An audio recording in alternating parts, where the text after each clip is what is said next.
నమస్కారం, నమిత న్యూస్ వార్తలకు స్వాగతం. నా పేరు సుమలత. వార్తలు ముందుగా హెడ్లైన్స్.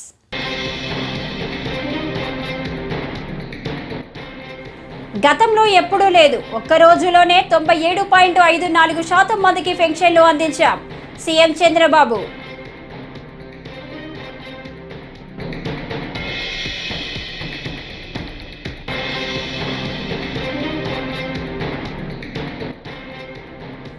హైదరాబాద్లో మరో అంతర్జాతీయ క్రికెట్ స్టేడియం నిర్మిస్తామని తెలంగాణ సీఎం రేవంత్ రెడ్డి ప్రకటించారు.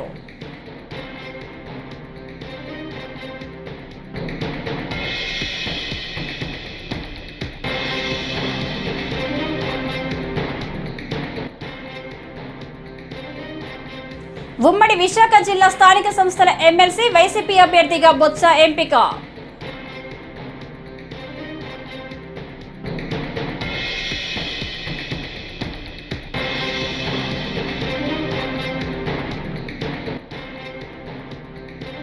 పార్టీలకు అతీతంగా ప్రతి ఒక్కరూ పనిచేసే రాష్ట్రాన్ని కాపాడుకోవాలని శాసనసభాపతి చింతకాయల అయ్యన్న పాత్రుడు.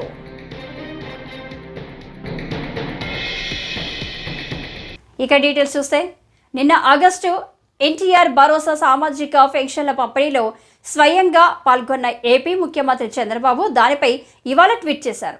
1వ తేదీనే ఇంటి వద్ద 2,737 కోట్లతో 64 లక్షల మందికి పెంచిన పెన్షన్ల పంపిణీ ఎంతో సంతృప్తి కలిగించిందని తెలిపారు. గతంలో ఎన్నడూ లేనంతగా కేవలం ఒక్కరోజు వ్యవధిలోనే రికార్డు స్థాయిలో 97.54% మందికి పెన్షన్ల పంపిణీ చేశామని వెల్లడించారు. వృద్ధులు, దివ్యాంగులు, ఇతర లబ్ధిదారుల ఆర్థిక భద్రత మా బాధ్యత. పెరిగిన పెన్షన్ ఆ పేదల జీవితాలకు భరోసానిస్తుంది. పెన్షన్ల పంపిణీ కార్యక్రమంలో భాగస్వాములైన ప్రభుత్వ ఉద్యోగులు, అధికారులకు అందరికీ మనస్ఫూర్తిగా అభినందనలు.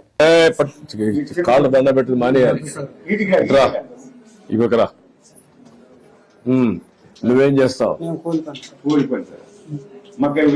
ఏం చదువుకున్నావు నువ్వు? బిఎడ్ చేసావు, ఎంఏ బిఎడ్ చేసావు. నీ భార్య కూడా టీచర్ గా పనిచేస్తుంది. ఎక్కడ? రామ్మా, నువ్వు బిఎస్సీ బిఎడ్ చేసావా? బిఎడ్ కూర్చో. నువ్వు టీచర్ గా పనిచేస్తావు, ప్రైవేట్ స్కూల్లో చేస్తావమ్మా. నీ పిల్లలు ఇద్దరా? ఎక్కడ వాళ్ళిద్దరు?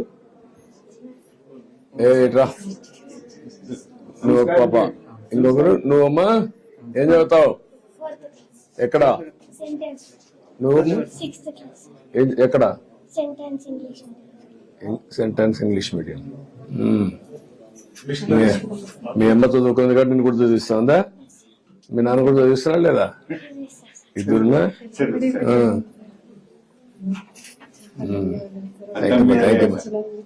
ఇప్పుడు నువ్వేం పని చేస్తావు? సార్ నేను డైలీ వేజెస్ కింద వాటర్ వర్క్స్ దీంట్లో వర్క్ చేస్తున్నాను సార్. ఆర్డబ్ల్యూ దీంట్లోనే శ్రీరామరెడ్డి డ్రింకింగ్ వాటర్ ఉంది సార్.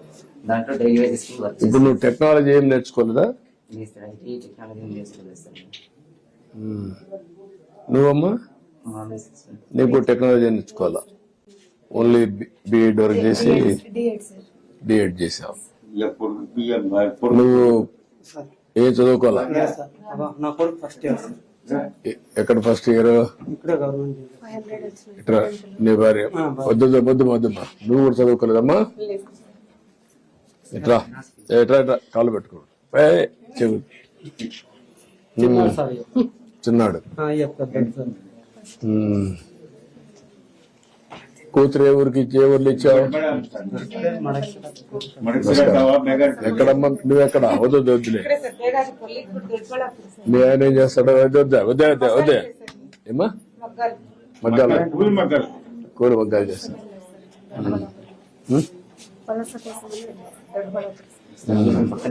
పక్కన. ఇప్పుడు బాగా చదువుకున్నారా? ఎన్నో క్లాస్ నువ్వు?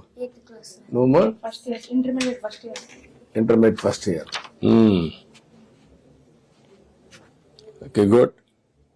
అది చూశాను మీ ఫ్యామిలీ అంతా కూడా. అంతా మీ దయ సార్. ఇంకా వీళ్ళు కూడా పైకి రావాలి కదా, పిల్లలు పైకి రావాలి. హైదరాబాద్లో మరో అంతర్జాతీయ క్రికెట్ స్టేడియం నిర్మిస్తామని తెలంగాణ సీఎం రేవంత్ రెడ్డి ప్రకటించారు. బేగరి కంచెలోని స్కిల్ యూనివర్సిటీకి సమీపంలో ఈ నిర్మాణం చేపడతామని తెలిపారు. దీనిపై బీసీసీఐతో ప్రాథమిక చర్చలు పూర్తి చేశామన్నారు. ఈ మేరకు శాసనసభలో సీఎం మాట్లాడారు. రాష్ట్రంలో క్రీడాకారులను అన్ని విధాలుగా ప్రోత్సహిస్తామని, త్వరలో స్పోర్ట్స్ పాలసీ తీసుకొస్తామని సీఎం రేవంత్ రెడ్డి చెప్పారు. క్రీడాకారులను అంటే ప్రభుత్వ ఉద్యోగము లేకపోతే ఉద్యోగ భద్రత కోసం పెద్ద పెద్ద చదువులు చదవాలని తల్లిదండ్రులు ఏదైతే తాపత్రయపడుతుర్రో పిల్లల్ని పూర్తిగా పుస్తకాలకే అంకితం చేసి అసలు వాళ్ళకి ఎలాంటి క్రీడా అవకాశాలే లేకుంటే తల్లిదండ్రులు పిల్లల మీద ఒత్తిడి తీసుకొచ్చి చదువుకునే విధంగా ఒత్తిడి చేస్తున్నారో, ఆటలలో కూడా రాణిస్తే ఉద్యోగాలు వస్తాయి, ఉపాధి వస్తుంది, ఆ కుటుంబానికి గౌరవం పెరుగుతుంది. ఈ విషయం ప్రపంచానికి తెలవడం కోసమే ఈరోజు నిఖత్ జరీన్కి ఆర్థిక సాయం అందించినాం. జూబ్లీహిల్స్ బంజారాహిల్స్ ప్రాంతంలో ఇల్లు కట్టుకోవడానికి 600 గజాల ప్లాట్ ఇచ్చినాం. అదేవిధంగా సిరాజ్కు కూడా మనం ప్రభుత్వ ఉద్యోగం గ్రూప్ 1 అతని ఎడ్యుకేషన్ క్వాలిఫికేషన్ లేకపోయినా ఎగ్జామ్షన్ ఇచ్చి, నేను పదే చెప్పిన చదువు కంటే కూడా క్రీడలలో రాణిస్తే తప్పకుండా ఉద్యోగ భద్రత ఉంటుందని. ఇంటర్మీడియట్ పాస్ అయిన సిరాజ్కు మనం ఇస్తున్న గ్రూప్ 1 జాబ్కి యాక్చువల్గా డిగ్రీ క్వాలిఫై అయి ఉండాలి. మనం ఆ ఎడ్యుకేషన్ కూడా ఎగ్జామ్షన్ ఇచ్చి మరి మనం సిరాజ్కి ప్రభుత్వ ఉద్యోగం ఇవ్వడం జరిగింది అధ్యక్ష. నిఖత్ జరీన్ గ్రాడ్యుయేట్ కాబట్టి వారికి కూడా మనము గ్రూప్ 1 డిఎస్పి కార్డర్ పోస్ట్ ఇవ్వడం జరిగింది. ఈరోజు నేను తమ ద్వారా తెలంగాణ రాష్ట్రంలో కంప్లీట్గా స్పోర్ట్స్ పాలసీని తీసుకురాదలుచుకున్నాము. వివిధ రాష్ట్రాలల్లో మేము వాటిని స్టడీ చేసి వాటికి సంబంధించిన సమాచారాన్ని కూడా సేకరించినాము. అత్యధికంగా క్రీడాకారులకు ప్రోత్సాహకాలు ఇస్తున్నది హర్యానా రాష్ట్రము. అంటే అర్జున్ అవార్డీస్ కానీ ఇతర ఏ అవార్డీస్ అయినా ఇతర మెడల్స్ ఏం తీసుకొచ్చినా ఆటోమేటిక్గా వాళ్ళకి సహాయం అందించే విధంగా ఒక పాలసీ ఉన్నది. అంటే ఆర్థిక సహాయం కావచ్చు, లేకపోతే ఇల్లు కట్టుకోవడానికి కావచ్చు, లేకపోతే వాళ్ళకు ప్రభుత్వంలో ఉద్యోగాలు ఏ స్థాయి ఏ మెడల్ వస్తే ఏ విధంగా వాళ్ళకి ప్రభుత్వంలో ఉద్యోగ అవకాశాలు కల్పించాలనో హర్యానా స్టేట్లో బెస్ట్ పాలసీని అడాప్ట్ చేసుకున్నారు అధ్యక్ష. మేము అందుకే ఈరోజు హర్యానా, పంజాబ్ ఇతర ప్రాంతాలలో బాక్సింగ్ రిలేటెడ్ కానీ అదర్ రిలేటెడ్ క్రీడలలో రాణించిన వాళ్ళకి ఏ విధంగా ప్రభుత్వం ప్రోత్సాహకాలు ఇస్తున్నదో వాటన్నిటిని కూడా మేము స్టడీ చేస్తున్నాం. వచ్చే సమావేశాలలో స్పోర్ట్స్ పాలసీని సభలో చర్చకు పెట్టి మిత్రుడు బీజేపీ ఎమ్మెల్యే గారు ఏదైతే సలహా చెప్పినరో స్పోర్ట్స్ స్టేడియంలను కూడా ప్రోత్సహించడానికి ఈరోజు ప్రభుత్వం దాని మీద ప్రత్యేకంగా దృష్టి పెట్టినాం. వీలైనంత మేరకు మండలానికి ఒక మంచి మినీ స్టేడియంను నిర్మిస్తే నిజంగానే ఉపయోగం ఉంటుంది. కాకపోతే ఈరోజు తెలంగాణలో భూముల విలువ అత్యధికంగా పెరిగిపోయి ప్రభుత్వ భూములు కబ్జాలకు లోనయ్యి చాలా ప్రాంతాలలో లేవు. ఎక్కడైనా ఏదైనా మండల కేంద్రాలలోగిన ఒకవేళ భూమి అందుబాటులో ఉంటే ప్రభుత్వానికి బడ్జెట్ కేటాయించడానికి ఎలాంటి ఇబ్బంది లేదు. అదేవిధంగా ఉమ్మడి విశాఖ జిల్లా స్థానిక సంస్థల ఎమ్మెల్సీ వైఎస్ఆర్సీపీ అభ్యర్థిగా బొత్స సత్యనారాయణను పార్టీ అధ్యక్షులు మాజీ ముఖ్యమంత్రి వైఎస్ జగన్మోహన్ రెడ్డి ఎంపిక చేశారు. ఉమ్మడి విశాఖ జిల్లా నాయకుల సమావేశంలో నిర్ణయం అభ్యర్థులపై నాయకుల అభిప్రాయాలు తెలుసుకున్న వైఎస్ జగన్ అనంతరం బొత్సను ఎంపిక చేశారు. ఉమ్మడి విశాఖ స్థానిక సంస్థల ఎమ్మెల్సీ స్థానం కోసం ఆగస్టు 6న ఉప ఎన్నికల నోటిఫికేషన్ విడుదలవుతుంది. అదే రోజు నుంచి నామినేషన్ల స్వీకరణ మొదలవుతుంది. ఆగస్టు 13 వరకు నామినేషన్ల స్వీకరణకు గడువు ఉంది. 14న పరిశీలన, ఆగస్టు 16న ఉపసంహరణకు గడువుగా ఈసీ నిర్ణయించింది. ఆగస్టు 30న ఉదయం 8 నుంచి సాయంత్రం 4 గంటల వరకు ఉప ఎన్నిక జరుగుతుంది.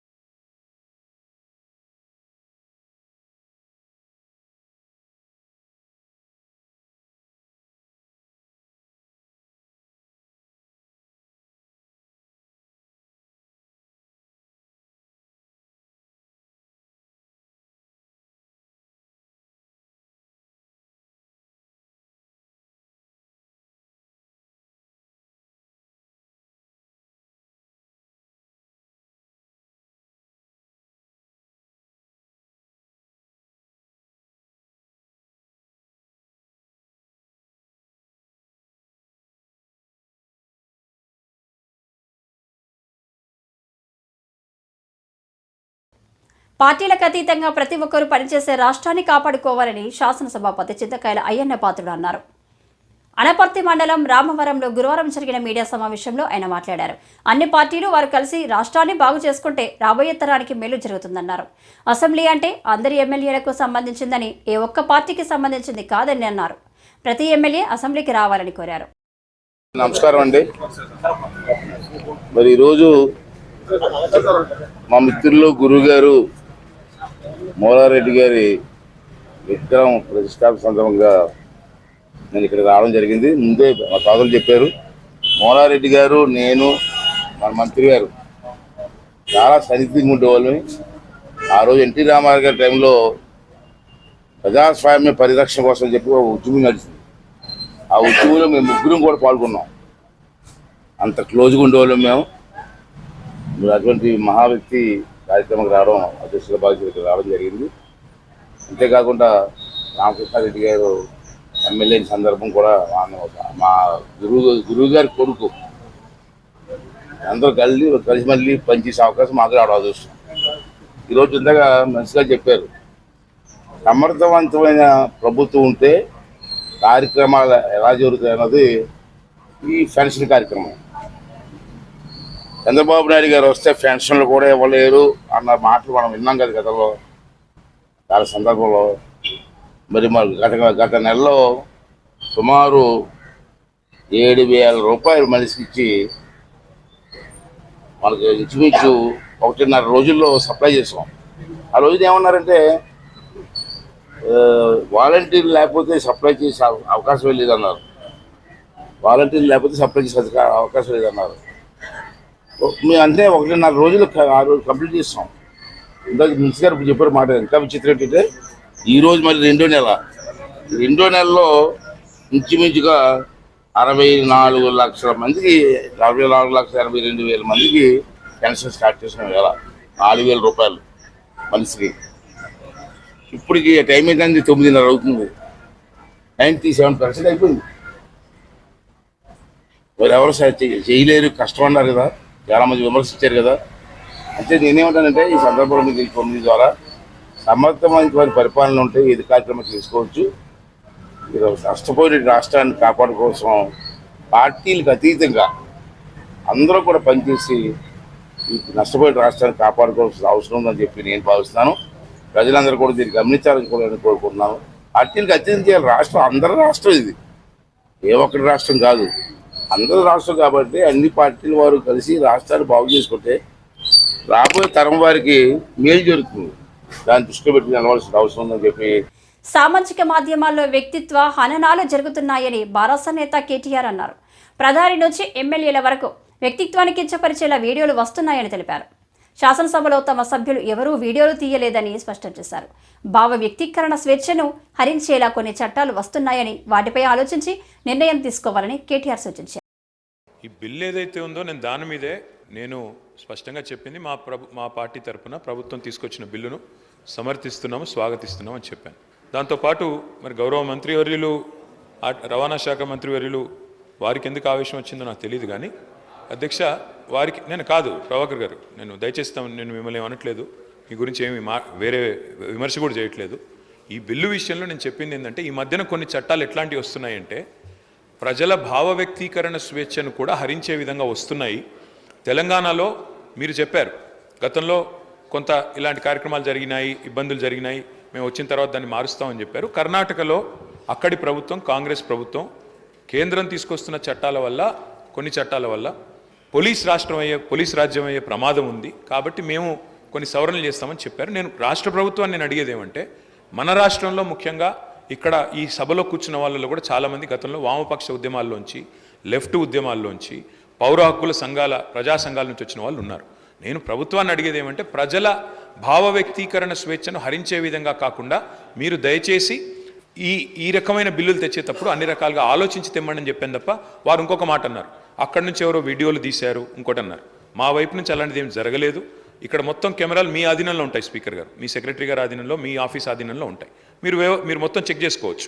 అలాంటిది ఏమైనా జరిగిందా, జరిగితే మా సభ్యుల వల్ల జరిగిందా, లేదా ఇక్కడ ఉన్న కెమెరాలు ఆ ఏజెన్సీ ఎవరైతే నడుపుతున్నారో వాళ్ళ వల్ల జరిగిందా, ఏ రకంగా జరిగింది మొత్తం చూసుకోవచ్చు. ఏమైనా చర్య తీసుకోవాలనుకుంటే ప్రభుత్వం చట్టాల పరంగా చట్టబద్ధంగా తీసుకోవచ్చు, మాకు అభ్యంతరం లేదు. కానీ ఇవాళ అధ్యక్ష, మీరు సోషల్ మీడియా కనుక చూస్తే దాడి ఒక్కరి మీద జరుగుతలేదు అధ్యక్ష. ప్రధానమంత్రి నుంచి మొదలు పెడితే, ముఖ్యమంత్రుల నుంచి మొదలు పెడితే, మాజీ ముఖ్యమంత్రుల నుంచి మొదలు పెడితే అందరి మీద, ఎమ్మెల్యేల మీద, మంత్రుల మీద, స్పీకర్ల మీద, అందరి మీద వ్యక్తిత్వ హననం చేసే కార్యక్రమాలు అన్ని వైపుల నుంచి జరుగుతున్నాయి. దీనికి ఎవరు అతిథులు కాదు, ఎవరు పునీతులు కాదు అధ్యక్ష. పథకాలు అందించడమే కాదు, వాటి ద్వారా అత్యుత్తమ ఫలితాలు సాధించే విధంగా ప్రణాళికలతో పనిచేయాలని మహిళా శిశు సంక్షేమ శాఖ అధికారులకు ముఖ్యమంత్రి నారా చంద్రబాబు నాయుడు సూచించారు. శుక్రవారం సచివాలయంలో మహిళా శిశు సంక్షేమ శాఖపై సమీక్ష వేశారు. మహిళలు అంగన్వాడీ కేంద్రాల్లో చిన్నారులు కోసం అమలవుతున్న కార్యక్రమాలపై సమీక్షించారు.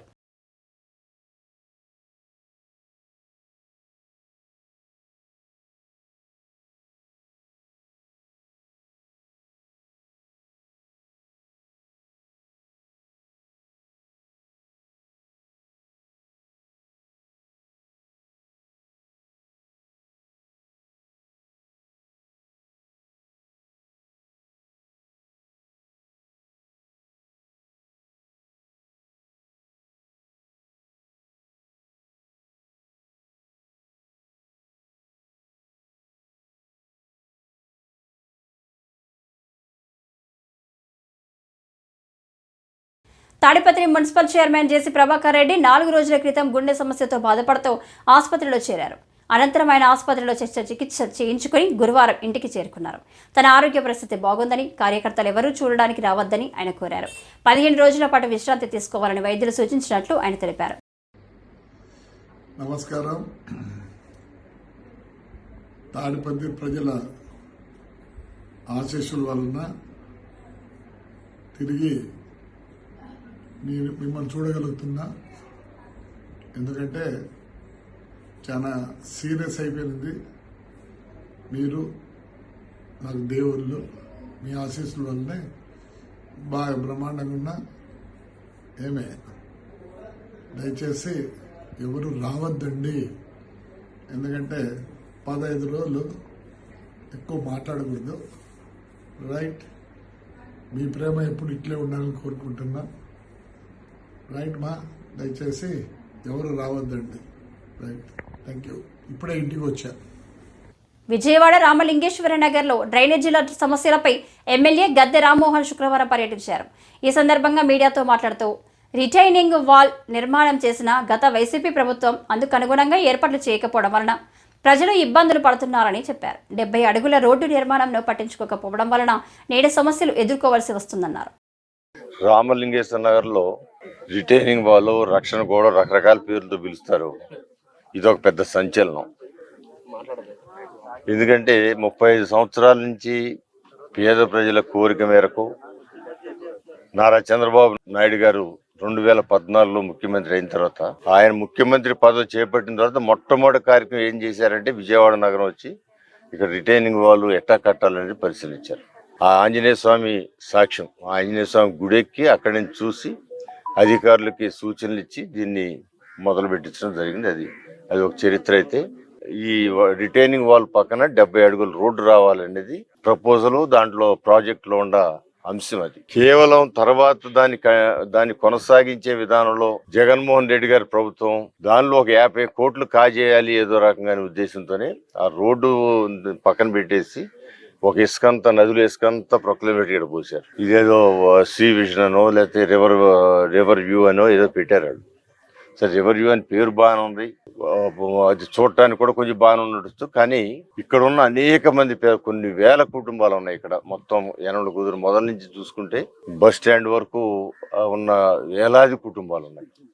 వాళ్ళ అవసరం ఏంటి, వాళ్ళకి ఏం కావాలనే ఆలోచన కొంచెం చేయలేదు చంద్రబాబు గారు. కాబట్టి ప్రజల అవసరం గుర్తెరిగి ఇక్కడ రోడ్డు ఉండాలని చెప్పి ఆయన ప్లాన్ చేశారు. ఇప్పుడు ఆ రోడ్డు లేకుండా ఇసుక పోసేయటం వల్ల వచ్చే సమస్యలు అన్నీ నీకు అసలు మాకు గోడ ఎందుకు కట్టారా బాబు అని ప్రజలు బాధపడే పరిస్థితిగా ఇక్కడ మురుగంతా ఆగిపోవటం, ఆ మురుగు ఇళ్లలోకి వచ్చేయటం, ఇబ్బందులు పడతాం. ఇక్కడ దీనికి ప్రత్యేకంగా అండర్ గ్రౌండ్ డ్రైనేజ్ కూడా వేశారు.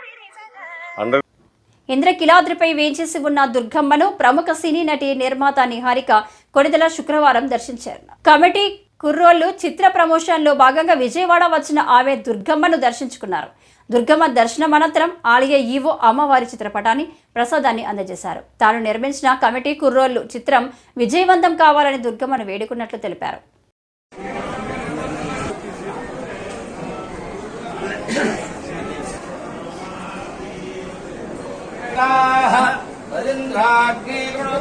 దేవానుమదంతు యజ్ఞం పశ్చాత్పస్తాదభయన్నోస్తు నక్షత్రాణామధిపత్నే విశాఖే శ్రేష్ఠావింద్రాగ్నే భువనస్య గోపౌ విశూచః శత్రురభవాఘమానౌ అభక్షుధన్నుదధామరాతిం బ్రహ్మాయురాయుర్భవాయురాయుర్భవ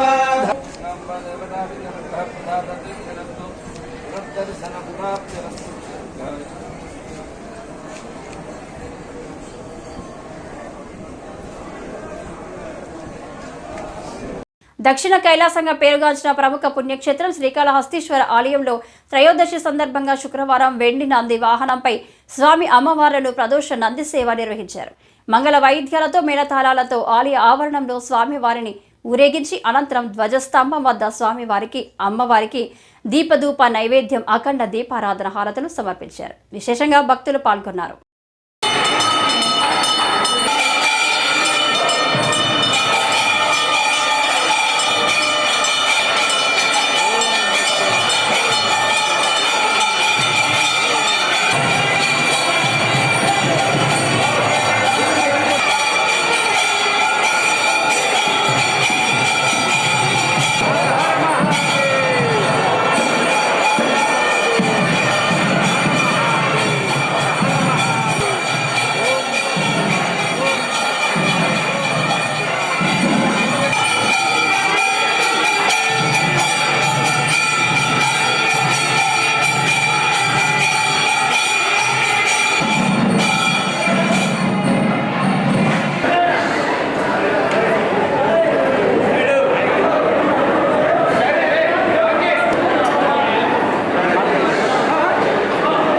రాజోలు మలికిపురం మండలంలోని గొల్లపాలెం గ్రామంలో కొందరు గంజాయి తాగుతున్నట్లు వచ్చిన సమాచారం మేరకు దాడులు నిర్వహించామని ఎస్ఐ సంపత్ కుమార్ గురువారం తెలిపారు. మలికిపురం పోలీస్ స్టేషన్ వద్ద ఆయన మీడియాతో మాట్లాడుతూ గంజాయి సేవిస్తున్న 7 యువకులను అదుపులోకి తీసుకున్నామని, ఒక వ్యక్తి పరారయ్యాడని తెలిపారు. వారి నుంచి 700 గ్రాముల గంజాయిని స్వాధీనం చేసుకున్నట్లు తెలిపారు. నేను మలికిపురం పోలీస్ స్టేషన్ ఎస్ఐని, doctor BR Ambedkar Konaseema district Razole circle అండి. ఈరోజు నేను ఈ మీడియా ముఖంగా తెలియపరుస్తున్న విషయం ఏంటంటే, నేను గంజాయి కేసు రిజిస్టర్ చేశాను. ఆ గంజాయి కేసులో 7 ముద్దాయిలను పట్టుకున్నాను. నేను 7 ముద్దాయిలను పట్టుకున్నాను, కానీ కేసు రిజిస్టర్ చేసిన నేను చాలా బాధపడుతున్నాను. ఎందుకంటే గంజాయికి బానిసలైపోయి వాళ్ళ ఆరోగ్యం పాడు చేసుకుని, వాళ్ళ కుటుంబ వ్యవస్థ పాడు చేసుకుని, ఆరోగ్యం పాడు చేసుకుని, ఆర్థికంగా, ఆరోగ్యపరంగా, వాళ్ళ కుటుంబ పరంగా, సామాజిక పరంగా అన్ని విధాలుగా వాళ్ళు కోల్పోతున్నారు. వీళ్ళు కూడా ఏ వయసు వారు ఉంటున్నారంటే 18 సంవత్సరాల నుంచి 30 సంవత్సరాల లోపు వాళ్ళే ఉంటున్నారు. ఇది ఏంటంటే, ఇది మా ఇంటికి సంబంధించిందో, లేదా మా గ్రామానికి సంబంధించిందో, మా జిల్లాకు సంబంధించిందో అని అనుకోవద్దండి. ఇది మన దేశానికి సంబంధించిన సమస్య. ఇది దయచేసి ప్రతి ఒక్క బిడ్డ కూడా, ప్రతి ఒక్క తల్లి కూడా, ప్రతి ఒక్క కుర్రాడు ఎవరైనా సరే మీ దృష్టికి వస్తే, అంటే వాళ్ళని జైలుకి వెళ్ళిపోతారని కాదు, కానీ దీన్ని మనం ఈ స్థాయిలో అరికట్టకపోతే రేపొద్దున మన భారతదేశం మొత్తం ఎలా అయిపోద్ది అంటే యవనస్తుడు లేని దేశం కింద అయిపోద్ది. మనం అంతా చాలా బాధపడతాము, అనుత్పాదక జీవులు అయిపోతాం, భారతదేశం అంతా వెనకబడిపోద్ది. ఒక ఆఫ్రికా ఖండం ఎలా తయారైపోతుందో అలా తయారైపోయిన ఆశ్చర్యపోవడం లేదు. దయచేసి మీకు నీ చేతులెత్తి మొక్కేది ఏంటంటే, ఎట్టి పరిస్థితుల్లో మీ దృష్టిలోకి వస్తే concern police station, nearest police స్టేషన్కి. తణుకు పట్టణంలో అన్నా క్యాంటీన్ పునః ప్రారంభించడానికి చర్యలు చేపట్టినట్లు ఎమ్మెల్యే ఆర్ఎమ్మెల్లి రాధాకృష్ణ అన్నారు. శుక్రవారం తణుకులో అన్నా క్యాంటీన్ మరమ్మత్తు పనులను ఆయన పరిశీలించారు. ఈ సందర్భంగా ఎమ్మెల్యే మాట్లాడుతూ, కూటమి ప్రభుత్వం అధికారంలోకి వచ్చిన తర్వాత అన్నా క్యాంటీన్ ప్రారంభిస్తామని ఇచ్చిన హామీ నిలబెట్టుకుంటామని చెప్పారు. ఈ నెల 15న ప్రారంభించనున్నట్లు తెలిపారు. స్వర్గీయ నందమూరి తారక రామారావు గారి ఆశయం ఏదైతే ఉందో, ప్రతి పేదవానికి పట్టెడన్నం పెట్టాలనేది ఆ రోజు స్వర్గీయ నందమూరి తారక రామారావు గారు ఆలోచనలో ఉండేది.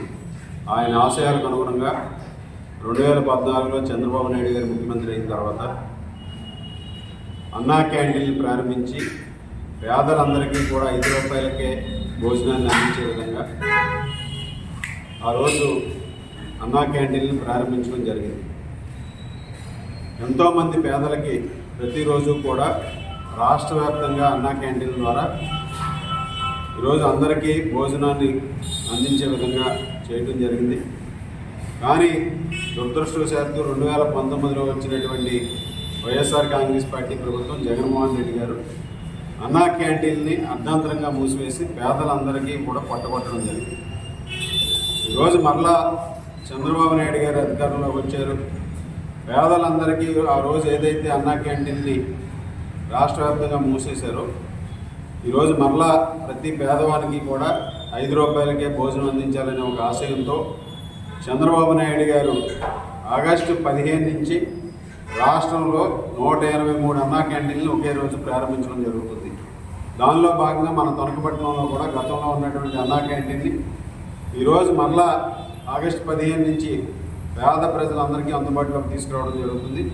ఈ అన్నా క్యాంటీన్ ద్వారా ప్రతి పేదవాడి ఆకలి తీర్చే విధంగా కూడా ఈ ప్రభుత్వం ముందుకు వెళ్తుంది. తెలుగుదేశం, జనసేన, బీజేపీ కూటమి ప్రభుత్వం ఎప్పుడూ కూడా పేదల పక్షాన్ని నిలబడుతుంది. ఈరోజు ఇక్కడ తణుకు పట్టణంలో ఉన్నటువంటి అన్నా క్యాంటీన్ బిల్డింగ్ చూసామంటే గత 5 సంవత్సరాలుగాను కూడా దీన్ని పూర్తిగా ప్రకాశం జిల్లా మార్కాపురం సిఐటియు కార్యాలయంలో ఏపీ మధ్యాహ్న భోజన పథకం కార్మికుల యూనియన్ జిల్లా ప్రధాన కార్యదర్శి కల్పన విలేకరుల సమావేశం నిర్వహించారు. ఈ సమావేశంలో ఆమె మాట్లాడుతూ కొండ నాలుకకు మందు ఇస్తే ఉన్న నాలుక ఊడినట్లు మా పరిస్థితి తయారైందని, గత వైసీపీ ప్రభుత్వంలో కన్నా కూటమి ప్రభుత్వంలోనే రాజకీయ వేధింపులు ఎక్కువయ్యాయని స్కీమ్ వర్కర్లు ఆవేదన వ్యక్తం చేస్తున్నట్లు తెలిపారు. భోజన కార్మికులందరినీ తొలగిస్తూ ఉన్నారు. మా ప్రభుత్వం వచ్చింది, మీరు అందరూ ఇంటికి వెళ్ళిపోవాలని చెప్పి అందరి చేత మీరు సొంతంగా సంతకాలు పెట్టండి, మాకు ఆరోగ్యం బాగాలేదు అందుకని మేమే మానేస్తున్నామని చెప్పి బలవంతంగా సంతకాలు పెట్టిస్తూ ఉన్నారు. ఇది మానుకోవాలని చెప్పి మేము చెప్తా ఉన్నాం. ఈపాటికే మేము కలెక్టర్ గారు అట్లానే డిఈఓ గారు కిందికి ఎంఈఓలకి అట్లానే హెచ్ఎంఎల్ గారికి లెటర్లు పంపించారు. 94 జీవో ప్రకారం ఎవరిని కూడా తొలగించే రైట్స్ లేవు. స్టాండింగ్ కమిటీ ఆర్డర్స్ ప్రకారం 2002లో standing committee orders principal secretary పంపించారు కిందికి. వాటి ప్రకారం మిడ్ డే మీల్ వర్కర్లను ఎవరిలోకి తొలగించకూడదని చెప్పి దాంట్లో మెన్షన్ చేస్తూ కిందికి లెటర్లు పంపించారు. అయినా కూడా కింది స్థాయిలో ఎంఈఓలు మాకు ఒత్తిడి, ఎమ్మెల్యేల నుంచి రాజకీయ నాయకుల నుండి మాకు ఒత్తిళ్ళు ఉన్నాయి, అందుకని మీరు అందరు తొలగిపోండి, మీరు స్వతంత్రంగా వెళ్ళిపోండి, మా వాళ్ళు వండుకుంటారు అని చెప్పి బలవంతంగా స్కూల్లో నుంచి పంపించే పని ఈరోజు చేస్తూ ఉన్నారు.